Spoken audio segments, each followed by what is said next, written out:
அஸ்ஸலாமு அலைக்கும் வரஹ்மத்துல்லாஹி வபரகாத்துஹு. அன்பானவர்களே, அல்லாஹு தாலா மனிதனை படைக்கிறான். அவனுக்கு சங்கை செய்யணும் அப்படிங்கிறதுக்காக வேண்டி ஹஸரத் ஆதம் அலைஹிஸ்ஸலாம் அவர்களை படைத்த உடனே அல்லாஹு தாலா ரூஹ ஊதி அங்கு உள்ள அத்துணை மலக்குமார்களிடத்திலையும் சங்கை செய்ய சொல்லி சொன்னான். மலக்குமார்கள் எல்லாம் சங்கை செலுத்தினார்கள்.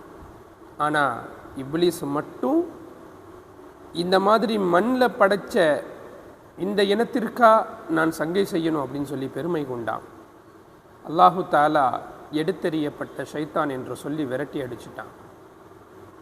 அவன் விரட்டி அடிக்கப்படும் பொழுது அல்லாஹ்வின் மீதே சத்தியம் செஞ்சுட்டு வந்திருக்கிறான், நான் அவனுடைய அடியார்களை வழிகெடுப்பேன் அப்படின்னு சொல்லி. அப்போது எந்த அளவுக்கு அடியான் அல்லாஹ்வை நெருங்குறானோ அந்த நெருக்கத்தில் கூட ஷைத்தான் உள்ளே இருக்க விட மாட்டான். அல்லாஹுவோட நெருக்கத்திற்கு அந்த உள்ளத்திற்கு இடம் கொடுக்க மாட்டான்.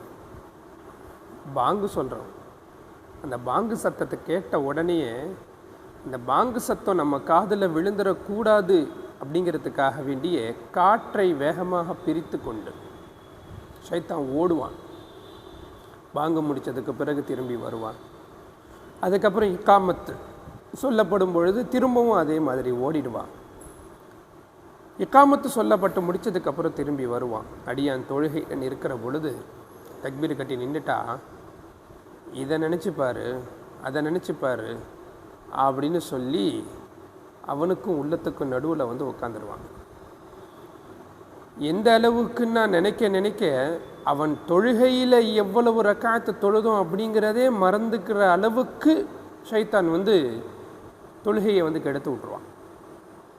இந்த ஹதீஸை நபி ஸல்லல்லாஹு அலைஹி வஸல்லம் அவங்க சொல்லி ஹஸரத் அபூ ஹுரைரா ரலியல்லாஹு அன்ஹு அவங்க அறிவிக்கிறாங்க.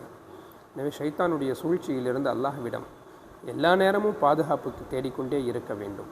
எடுத்தெறியப்பட்ட ஷைத்தானை விட்டும் அல்லாஹ் நம் அனைவரையும் பாதுகாத்தருள் புரிவானாக. ஆமீன். அஸ்ஸலாமு அலைக்கும் வரஹ்மத்துல்லாஹி வபரகாத்துஹு.